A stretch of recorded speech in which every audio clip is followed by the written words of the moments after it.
وبينات من الهدى والفرقان.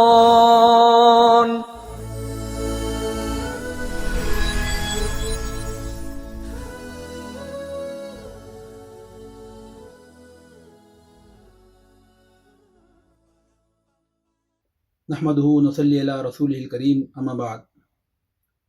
راقم الحروف کو 2011 میں ایک بین الاقوامی کانفرنس میں شرکت کے لیے استنبول کے اپنے سفر کے دوران تاریخی مسجد آیا صوفیہ کی زیارت کرنے اور اس میں 2 رکعت نماز پڑھنے کا موقع ملا تھا.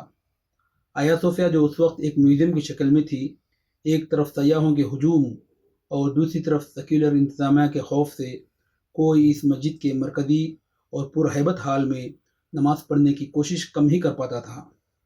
باوجود یہ کہ اس وقت بھی ترکی کی وزارت عظمیٰ کے عہدے پر اس کے موجودہ صدر جناب رجب طیب اردوان ہی فائز تھے، اور اس وقت ترکی میں اتاترک کے دور کی اسلام مخالف سختیوں میں کافی اصلاحات اور نرمی آ چکی تھی. لہذا ہم نے اس تاریخی مسجد کے بالائی حصے میں 2 رکعت تحیۃ المسجد نماز ادا کی تھی. ہمارا ایمان و اعتقاد تھا اور ہے کہ یہ مسجد تھی اور قیامت تک مسجد رہے گی، اور یہ کہ ایک نہ ایک دن اللہ کا کوئی بندہ اس کو دوبارہ مسجد میں تبدیل کرنے کا کارنامہ انجام دے گا. 10 جولائی سن 2020 کو وہ دن دنیا نے دیکھا کہ ترکی کے مرد آہن جناب رجب طیب اردوان نے یہ کارنامہ انجام دیا، اور بے پناہ عالمی دباؤ کے باوجود انہوں نے جرأت کا مظاہرہ کرتے ہوئے اسے مسجد میں تبدیل کرنے کا فیصلہ صادر کیا.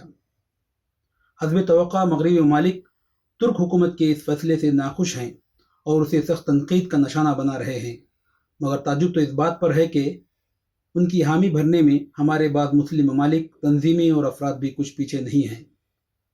مگر یہ بات یاد رکھنے کی ہے کہ دنیا کے کسی بھی قانون یا عدالت میں آیا صوفیہ کی مسجد ہونے کی حیثیت کو چیلنج نہیں کیا جا سکتا، کیونکہ سن 1453 میں سلطان محمد فاتح کے قسطنطنیہ کو فتح کرنے کے بعد سلطان نے اس چرچ کو اس وقت کے اساقفہ اور پادریوں سے اپنے صرف خاص سے بھاری قیمت کے عوض اس کو خرید کر اسے مسجد میں تبدیل کیا تھا اور اسے اسلامی اوقاف کا حصہ بنایا تھا. اس کے دستاویزی ثبوت بھی موجود ہیں، جس کو بنیاد بنا کر ترکی کی عدالت نے فیصلہ مسجد کے حق میں سنایا. عیسائی دنیا میں چرچوں کو بیچنے کا رواج زمانے قدیم میں بھی تھا، اور آج بھی یورپ اور امریکہ میں یہ عمل جاری ہے. لہذا اس میں کسی کو مغالطہ نہیں ہونا چاہیے. لہذا سلطان محمد فاتح کے فاتحانہ اور مالکانہ دونوں حقوق کی روح سے مسجد آیا صوفیہ کو اس کی اوقافی حیثیت سے تا قیامت کوئی بھی شخص یا قانون محروم نہیں کر سکتا. یہی وجہ ہے کہ آیا صوفیہ کو میوزیم سے مسجد میں دوبارہ تبدیل کیے جانے کے قضیے کو آج کوئی بھی مسیحیت مخالف تصور نہیں کر رہا ہے، بلکہ مغرب بھی اس قضیے کو سیکولرزم مخالف قرار دے رہا ہے.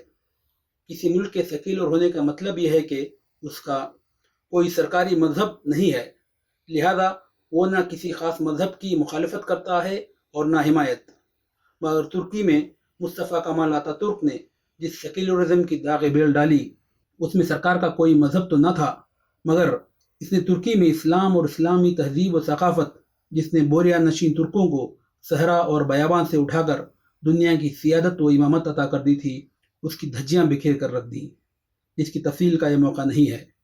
مگر یہاں قابل ذکر بات یہ ہے کہ اتاتürk نے اپنے آمرانہ تصرف سے آیا صوفیہ کی اوقافی حیثیت کو پامال کرتے ہوئے سن 1934 میں اسے ایک میوزیم میں تبدیل کر دیا تھا، جو ایک غیر قانونی حرکت تھی، جس کو ترکی کی عدالت نے کالعدم قرار دے کر اس کی اصل اوقافی حیثیت کو بحال کیا ہے.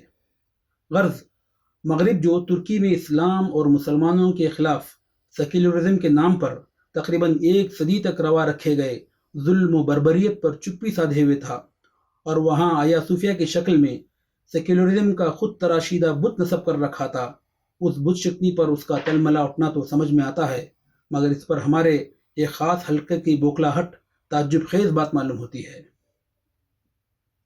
آیا صوفیہ محض ایک عمارت نہیں ہے، بلکہ وہ دنیا کی متعدد طاقتور ترین سلطنتوں اور تہذیبوں کے عروج و زوال کی داستان کی امین و محافظ بھی ہے.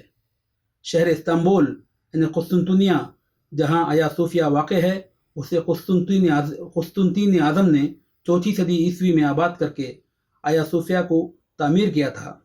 یہ شہر مشرقی رومی بازنطینی سلطنت کا 1000 سال تک پائے تخت رہا۔ بازنطینی سلطنت کا سرکاری مذہب مشرقی کلیسا یعنی ایسٹرن آرتھوڈکس تھا، جو عیسائیوں کا دوسرا بڑا مذہبی فرقہ ہے۔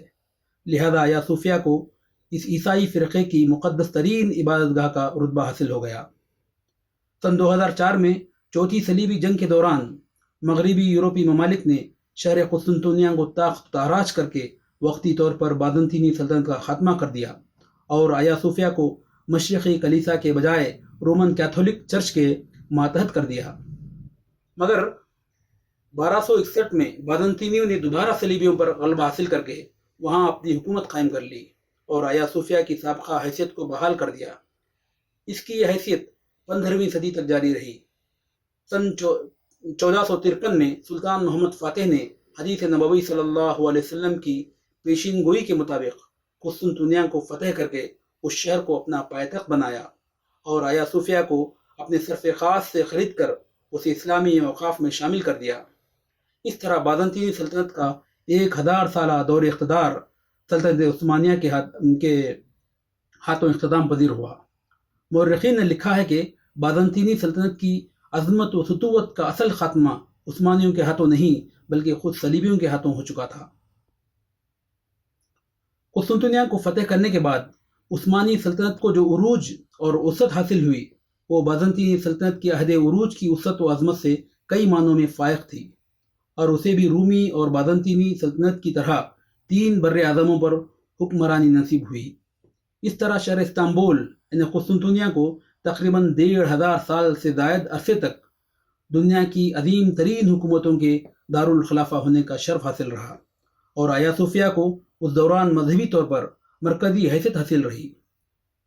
یہاں پر سب سے اہم بات یہ ہے کہ شہر استنبول اور آیا صوفیہ عیسائیت کے ایام اولا کے ساتھ ساتھ مسلمانوں کی ایام خلافت کے امین اور پاسبان بھی رہے۔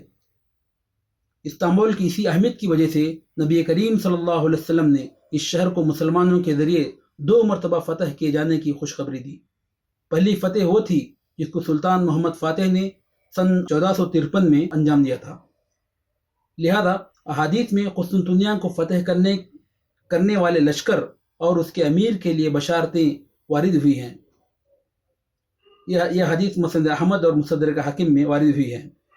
قسطنطنیہ کی دوسری فتح قرب قیامت یعنی ملحمہ کبریٰ کے بعد واقع ہونے کی پیشین گوئی کی گئی ہے، جو صحیح مسلم اور سنن ابی داؤد میں وارد ہوئی ہیں۔ قسطنطنیہ کی اس دوسری فتح کی سب سے اہم خصوصیت احادیث کے مطابق یہ ہے کہ یہ فتح بغیر جنگ و جدال اور خون بہائے ہوئے مسلمانوں کو حاصل ہوگی۔ لہذا ان تمام اعتبارات سے مسجد آیا صوفیہ کی بازیابی کافی اہمیت کی حامل ہے، جو صرف ترکی کے لیے ہی نہیں بلکہ عالم اسلام کے لیے بھی کافی اہم اور ایک سنگ میل کی حیثیت رکھتی ہے۔